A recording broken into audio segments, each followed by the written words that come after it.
یہ ملک 25 کروڑ کی آبادی کا ملک ہے، یہ اس طرح نہیں چلایا جا سکتا۔ عمران ریاض صاحب 3 بار وہ اعلیٰ عدلیہ کے پاس گئے، ان کے آرڈر انہوں نے شیورٹیز دیں، وہ کوئی باغی نہیں تھے، کوئی ان پہ اوفینس نہیں تھا۔ ادروائز پھر انہوں نے اپنا ایک ایک ریلیجس ان کا رائٹ ہے پاکستانی ہونے کے، یہاں پہ تو حقوق جو ہیں وہ مائنورٹیز کے کو بھی ہمارے کانسٹیٹیوشن ہمارے آئین نے دیے ہیں۔ یہ تو پھر مسلمان ہیں اور وہ اپنا ایک فریضہ سر انجام دینے کے لیے وہ قانون کی باقاعدہ آرڈرز کے ساتھ وہ جا رہے تھے، تو یہ میرے لیے بحیثیت ایک وکیل بہت شرم کا مقام ہے کہ جس طرح سے اعلیٰ عدلیہ کے ایک آرڈر کو روند کے جو یہ ہوا ہے یہ بہت ہی غلط ہے۔ لیکن یہاں بات یہ ہے کہ اس طرح کب تک چلے گا، کیونکہ یہ ملک اس طرح سے چلنا ناممکن نہیں، مشکل ہے۔ یہاں پہ صرف اور صرف ضروری بات یہ ہے کہ ترقی یافتہ ملکوں میں اس طرح کے جو وتیرے ہیں وہ کب تک، خدارا اس ملک اور اس کے لوگوں پہ رحم کیجیے، کیونکہ ہم سب پاکستانی ہیں، ہم اتنے ہی محب وطن ہیں جتنے آپ محب وطن ہیں، ہم بھی اتنے ہی پاکستانی ہیں جتنے آپ پاکستانی ہیں۔ لہٰذا یہ قدغنے اٹھانا بند کرنا، زندانوں میں پھینکنا، اپنی مرضی سے نہ قانون کو ماننا، یہ اس طرح کا بند کریں۔ خدارا پاکستان اور اس کے شہریوں پہ، اس کے لوگوں پہ رحم کریں، اور اس طرح کے جو ہیں اس کو ہتھ کنڈے اس کو بند ہونا چاہیے۔ بہت شکریہ۔ اس سے پہلے بھی اس طرح کے ہتھ کنڈے استعمال کیے گئے، اور ہمیشہ سے جب حکومتوں کو تنقید برداشت نہیں ہوتی، ان سے صحافیوں کے سوال برداشت نہیں ہوتے، ان کے پاس اپنا کوئی بیانیہ نہیں ہوتا، ان کے پاس ایکسپلین کرنے کے لیے کوئی چیز نہیں ہوتی، عوام کے سوالوں کے جواب جب وہ نہیں دے سکتے تو ان کی کوشش ہوتی ہے کہ سوال پوچھنے والی زبانیں بند کروا دی جائیں۔ تو عمران ریاض خان کو گرفتار کرنا، ملک کے اندر اس سختی، درندگی اور وحشت کے اندر اس کو یہاں پر مجبور کر کے رکھنا، یہ بہت بڑا ایک ظلم اور زیادتی ہے۔ خصوصاً وہ 2022 میں جانا چاہتے تھے، ان کو نہیں جانے دیا گیا۔ 2023 میں وہ حج پر جانا چاہتے تھے، ان کو نہیں جانے دیا گیا، اور اس بار 2024 میں بھی ان کے ساتھ جو سلوک روا رکھا گیا۔ کل آخری فلائٹ تھی حج کی جس پر وہ جانا چاہتے تھے، اور انہیں پھر بھی عدالتی احکامات کے باوجود نہیں جانے دیا گیا۔ یہ حکومت کی واضح سراسر ناکامی ہے، یہ کمزوری نہیں، یہ ناکامی ہے۔ حکومت ہار چکی ہے اور ان کے پاس الفاظ نہیں ہے کہ وہ ان سوالوں کے جواب دے سکے۔ اور خصوصاً اب جو معلومات سامنے آ رہی ہیں کہ وہ مقدمہ درج کروانے والا شخص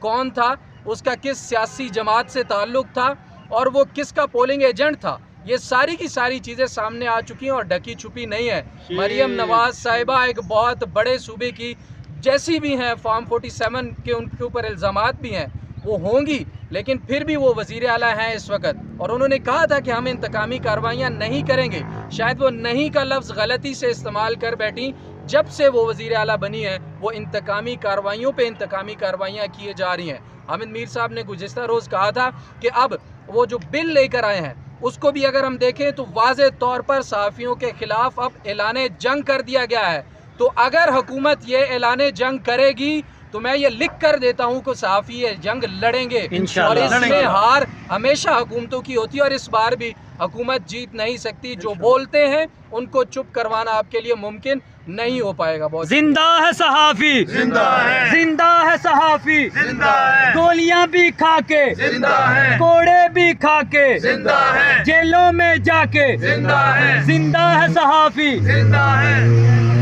ابھرتے ہوئے نوجوان صحافیوں پر اور نام دیا جا رہا ہے کہ دیکھیں یہ ویلاگرز ہیں، یہ جرنلسٹ جو ہیں وہ ویلاگرز بھی ہے، وہ صحافی بھی ہے، وہ لکھتا بھی ہے، وہ بولتا بھی ہے، انہیں بولنے سے جو ہے وہ پرابلم ہو رہی ہے۔ عمران ریاض کوئی ایسی بات نہیں کر رہا، عمران ریاض تو ایک آئینہ دکھا رہا ہے، اور آئینے میں اگر ان کو اپنے بدنما داغ نظر آ رہے ہیں تو اس میں عمران ریاض کا کوئی قصور نہیں ہے۔ اور یہاں میں یہ بھی بتانا چاہتا ہوں کہ مریم نواز نے وہی کچھ کیا ہے۔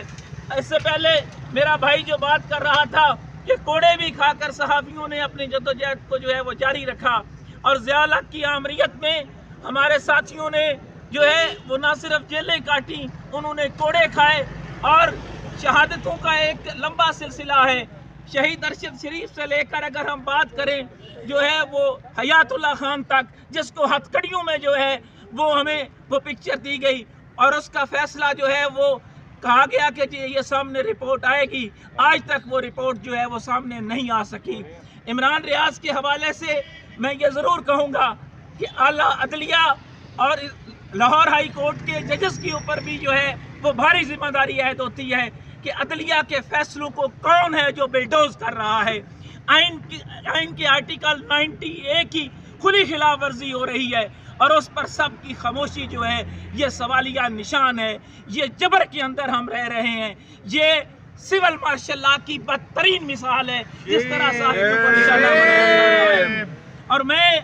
इन ज़मीनी नाखुदाओं को ये कहना चाहता हूँ कि मीडिया मौजूद रहेगा, क्योंकि आज का टेक्नोलॉजी का जो दौर है इसमें आज का जो नौजवान सहाफ़ी है उसको सब पता है, वो देख रहा है, वो इमरान रियाज की आवाज़ बनेगा। आप कितने इमरान रियाज जो हैं उनको चुप करवाएंगे? हर दूसरा शख्स इमरान रियाज की सूरत में हक और सच की बात जो है वो करता रहेगा। वो इसलिए कि इमरान रियाज इनसे बार बार ये कह रहा है कि मेरे दुश्मन है, मेरे कातिल, तुम अपने जुल्मों के सारे खंजर मेरे सीने में दाग कर भी ये कहते हो मैं चुप रहूं, अपने होंठ सी लूं, मुझको तुमसे है खौफ कोई, न मैं तुम्हारी तरह से बुज़दिल, मेरे बदन को जो रौंद डालो मैं फिर भी खामोश कब रहूँगा। मैं अपने लफ्ज़ों की सूलियों पर तुम्हारे जैसों को मौत दूंगा, तुम्हारे जैसों को मौत दूंगा। और अभी जो एक एपिसोड शुरू किया गया कि जब पता चला, ये सुन लें ये अदारे,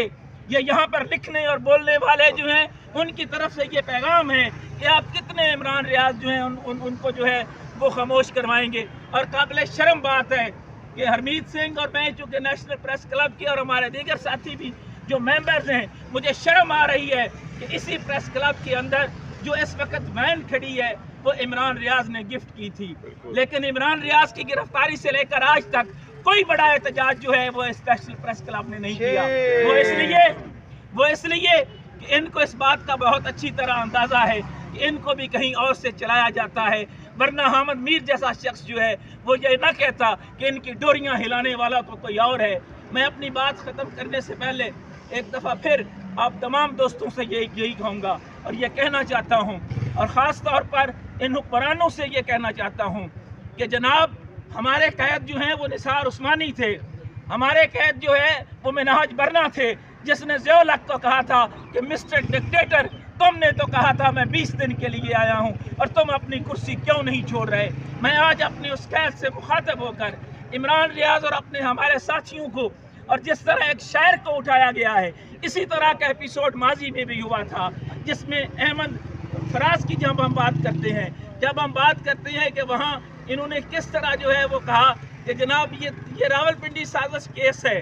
जिसमें फैज़ अहमद फैज़ को जो है वो गद्दार डिक्लेयर किया गया। गद्दारी के सर्टिफिकेट तकसीम करने वालों से मैं सिर्फ ये कहना चाहूँगा कि मेरे कैद ने तो वेलफेयर स्टेट की बात की थी। आज एक छोटा सा कलमकार होने के नाते मैं निसार उस्मानी को मुखातब करते हुए कहना चाहता हूँ कि मेरे कैद अजीम कैद, मैं सर झुकाए सलीब गम को गले लगाए, फटे गिरेबां के तार लेके, जवां लहू की पुकार लेके मैं फिर अपना दागे सितम दिखाने में तेरी चौखट पे आ गया। तू हैरतों से न देख मुझको, मैं तेरी दुल्हन सी सरजमी की लुटी जवानी का एक निशान हूँ। मैं तेरे ख्वाबों के